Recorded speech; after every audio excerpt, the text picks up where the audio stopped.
Muy buenas. Hoy viajamos a la antigua Grecia para entender de dónde viene algo tan familiar como el teatro. Vamos a ver sus dos grandes géneros, que a día de hoy siguen siendo la base de casi todo lo que vemos: la tragedia y la comedia. A ver, pensadlo un momento. Un espectáculo sin pantallas, sin efectos de sonido, sin nada de lo que tenemos hoy, y que era capaz de parar en seco una ciudad entera. Pues sí, así era. Es que el teatro en Grecia no era un simple pasatiempo, que va, era el evento social del año. Todo el mundo dejaba lo que estaba haciendo para ir a ver historias que les hacían llorar o partirse de risa, todo con el poder de la palabra. Alucinante. Bueno, vamos al lío. ¿Cómo pasamos de unas fiestas religiosas a tener un escenario y actores? Vamos a verlo. Pues todo empieza en el siglo VI a.C., en unas fiestas dedicadas al dios Dioniso. Al principio era básicamente un grupo de gente, un coro, que cantaba y bailaba contando historias de los mitos. Pero entonces llega la revolución.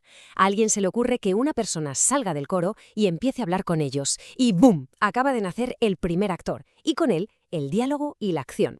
La cosa tuvo tanto éxito que se crearon las grandes Dionisias, que venían a ser como los mundiales del teatro, con premios y todo. Vale, ya sabemos cómo empezó. Ahora vamos a ver dónde pasaba todo esto y qué herramientas usaban los actores para hacer su magia. Los teatros griegos eran una pasada de ingeniería. Se construían aprovechando la ladera de una colina. La gente se sentaba en el teatron, que son las gradas. El coro se ponía en la orquestra, ese círculo que vemos en el centro. Y detrás estaba la skene, una construcción que servía de decorado y de vestuario. Pero lo más increíble es que el diseño hacía que la voz llegase hasta la última fila, sin necesidad de micrófonos, una acústica simplemente perfecta. Las máscaras eran absolutamente clave. Y no eran un simple disfraz. Fijaos, sus rasgos estaban súper exagerados para que todo el mundo, hasta el que estaba sentado más lejos, supiera al instante si el personaje estaba contento, triste o enfadado. Además, la abertura de la boca estaba diseñada para que funcionara como un megáfono y la voz se proyectara mejor. Y oye, muy práctico, un actor podía hacer de varios personajes con solo cambiarse la máscara. 15. Este solía ser el número de personas en el coro de una tragedia, y no estaban ahí de relleno, para nada. El coro era vital, era la voz del pueblo, el que opinaba sobre la acción, el que te decía cómo te tenías que sentir. Funcionaba como el nexo entre la historia y la comunidad. Y de esas 15 personas, una destacaba. El corifeo era el líder, el jefe del coro. Su papel era fundamental, porque era el único de todo el grupo que podía hablar directamente con los actores. Hacía de puente entre la voz colectiva de la sociedad, que era el coro, y los personajes principales del drama. Venga, entramos ahora en uno de los pesos pesados, la tragedia. El género por excelencia. Y claro, si hablamos de tragedia tenemos que hablar de su mayor maestro, Sófocles.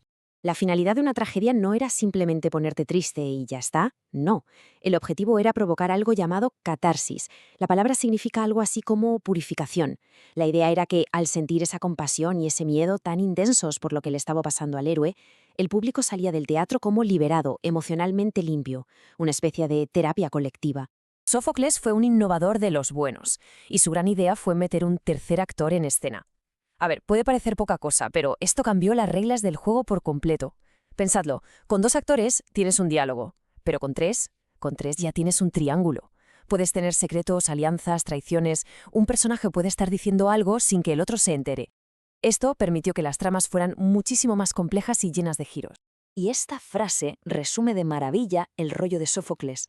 Sus personajes se enfrentan a un destino horrible que saben que no pueden cambiar. Pero lo importante no es que al final pierdan, sino cómo luchan. Su grandeza, su nobleza, está en esa resistencia, en no rendirse. Aunque todo esté perdido, luchan hasta el final. Y ahora damos un giro de 180 grados. De la solemnidad de la tragedia pasamos a la risa, a la crítica y al descaro de la comedia. Y aquí el rey es Aristófanes. El arma secreta de la comedia era la sátira. ¿Y qué es la sátira? Pues es básicamente usar el humor como un dardo. Con la exageración, la ironía y el cachondeo, los autores de comedia se reían de los políticos, de los filósofos, de las costumbres, de todo lo que se movía. Era su forma de hacer crítica social y de hacer pensar a la gente mientras se desternillaba. Es una pena, pero de Aristófanes solo nos han llegado 11 obras completas. Aún así, son un auténtico tesoro. Gracias a ellas podemos asomarnos y ver de qué se reía y qué le preocupaba a la gente de Atenas hace más de 2000 años. Aristófanes no se cortaba un pelo, se metía con todo el mundo. Filósofos importantes como Sócrates, generales, políticos, nadie se salvaba. Y lo más genial es cómo en sus obras proponía soluciones completamente locas a problemas muy reales. Por ejemplo, en Lisístrata, las mujeres de toda Grecia se ponen de acuerdo para hacer una huelga de sexo y así obligar a sus maridos a que firmen la paz. Imagínate. Aquí lo vemos súper claro, el cara a cara. La tragedia busca la catarsis, esa limpieza emocional, con un lenguaje elevado y temas como el destino o el honor.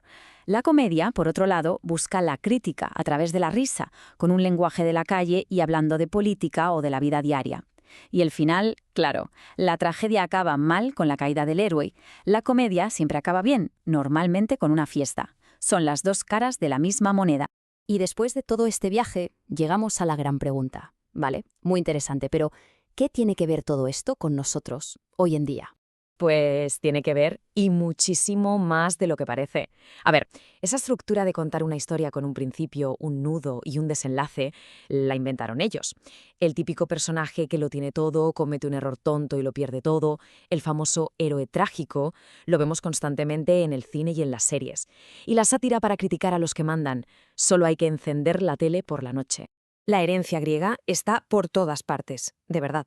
En la forma de los estadios, en las tramas de nuestras series favoritas e incluso en conceptos como la ironía trágica, que es cuando el público sabe algo que el personaje no y sufre por él. Y lo más importante, nos dejaron esta idea brutal, que el teatro, que el escenario, es un espejo para reflexionar sobre quiénes somos como sociedad. Y acabamos con esto.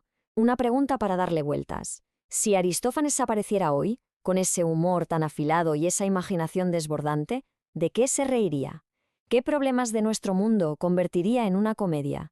Piénsenlo, porque la respuesta seguramente dice mucho de nosotros mismos. Muchas gracias por haber estado ahí.